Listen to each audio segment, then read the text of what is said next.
സുഹൃത്തുക്കളെ, കഴിഞ്ഞ ദിവസം ചെറുത്തിൽ ഇടിഞ്ഞ് വന്ന ഭാഗങ്ങളാട്ടോ അത് കല്ലൊക്കെ മാറ്റി മണ്ണൊക്കെ മാറ്റി ഒന്ന് സെറ്റായിട്ടുണ്ട്. ഇപ്പോൾ ഇതാണ് എൻ്റെ രൂപം, യഥാർത്ഥ രൂപം കിടക്കുന്നത്.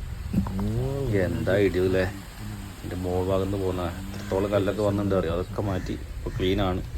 പക്ഷേ യാത്രാ സൗകര്യങ്ങൾ ചരക്ക് വാഹനങ്ങൾ കയറ്റി വിടുന്നില്ല, മൾട്ടി ആക്സ് വാഹനങ്ങൾ കയറ്റി വിടുന്നില്ല. എന്താല്ലേ ചുരത്തിൻ്റെ ഒരു ഭംഗി. ചുരത്തിന് താഴോട്ട് നോക്കുമ്പോൾ നല്ല ഭംഗി, നല്ല രസം.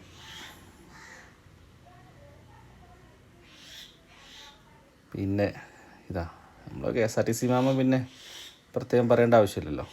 ഞങ്ങളിങ്ങനെ ഡ്രൈവ് ചെയ്യുള്ളൂ, ഞങ്ങൾ എന്ത് പറഞ്ഞിട്ടും കാര്യമില്ല. ഞങ്ങൾക്ക് ഇതിലൊരു രസമാണ്. ഞങ്ങൾ എപ്പോഴും റോങ് ആയിട്ടേ വണ്ടി ഓടിക്കുള്ളൂ.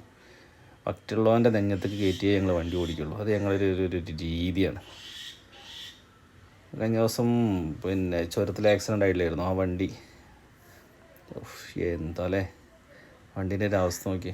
പക്ഷെ ആൾക്കാർക്ക് ചെറിയ പരിക്കൂടി രക്ഷപ്പെട്ടെന്നാണ് നമുക്ക് അറിയാൻ കഴിഞ്ഞത്. അടിവാരത്ത് വാഹനങ്ങളൊക്കെ ഉണ്ടോ, മൾട്ടി ആക്സിൽ വാഹനങ്ങളൊക്കെ പിടിച്ചിടുകയാണ്. ഒന്നും ചുരം കയറാൻ സമ്മതിക്കുന്നില്ല. 6 വീൽ വണ്ടികളൊക്കെ കയറി പോകുന്നുണ്ട്. ബാക്കിയുള്ള എല്ലാ വണ്ടികളും അടിവാരത്ത് പിടിച്ചിടുന്നുണ്ട്. മുകളിൽ പിന്നെ വൈത്തിരിയിൽ ലക്കിടി ഭാഗത്ത് അവിടെയും പിടിച്ചിടുന്നുണ്ട്. മൾട്ടി ആക്സിൽ വാഹനങ്ങൾ, വലിയ വാഹനങ്ങൾ കേട്ടോ, ചരക്ക് വാഹനങ്ങൾ. പിന്നെ ഞങ്ങൾ ഗ്യാസ് ഫില്ല് ചെയ്തു. ഇന്നത്തെ പരിപാടി കഴിഞ്ഞ് നാട്ടിലേക്ക് പോകും.